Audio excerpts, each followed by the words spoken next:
Well, g'day YouTube. I thought I'd do a quick video about what you need to know about degreasing your engine. That seems to be something I get asked a fair bit, both in my daily life and on YouTube. What you need to know, ins and outs, ups and downs, whatever. So, right now, in the frame, we've got a serpentine belt system with a pulley. It's what they call an idler pulley. It's tension or idle or whatever. And what they have in them is a bearing. It's a fully sealed bearing. They have a rubber seal either side, and for the most part they last a long time and a lot of years. On this car we've got quite a few of them. We've got two here. Sorry for the shaky camera work. You know, we've got ones for the supercharger.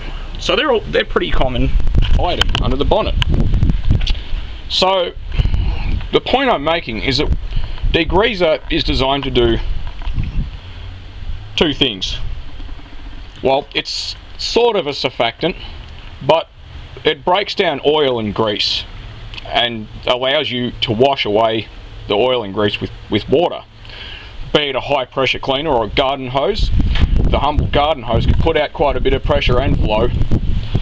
So over time what happens with these bearings in these pulleys, and this also by the way includes the bearings in this alternator, which is going to be dirty and you're going to want nice and clean, is that these seals fail. Now usually they don't fail enough to ruin the bearings, or maybe the bearings are ever so slightly noisy but you can get away with them for, you know, quite a decent period of time. So what ends up happening is, especially if you're going to use a high pressure cleaner, and well, if you want your engine clean, that's probably the best way of getting it done. So what happens is you force degreaser into the bearings and then it breaks down the grease, what's left of it anyway, and the hose or the high pressure cleaner blast water into the bearings through the seals, because the seals wear out, they go hard, blah blah blah. Remember, these bearings are under extreme operating conditions where there's heat because it's an engine, there's dust.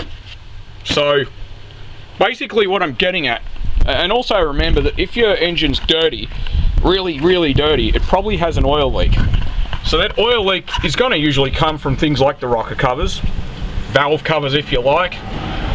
On the supercharger under this plate here, that's the PCV valve according to the workshop manual.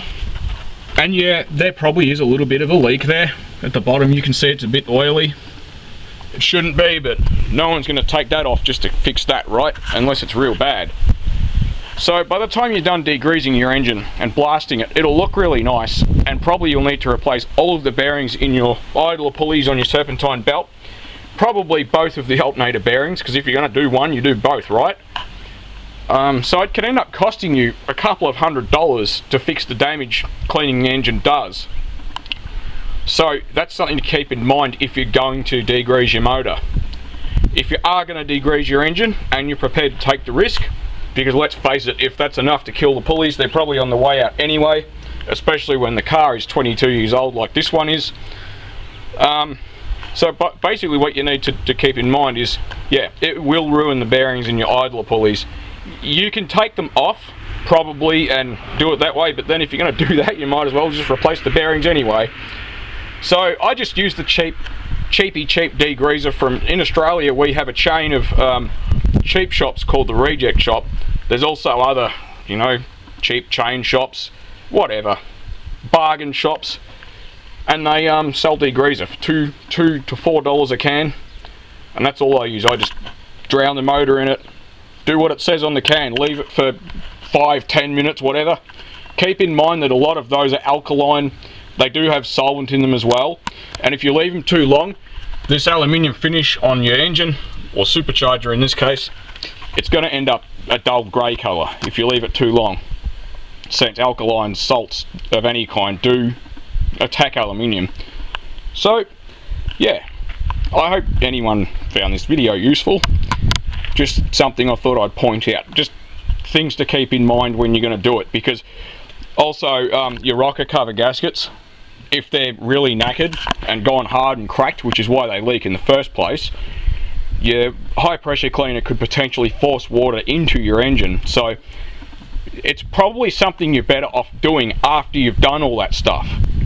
you know, because it's not going to do any damage to the motor. I mean, if oil can leak out of a rocker cover that easily, a couple of thousand psi from a water pressure cleaner, it's going to just get straight in your engine.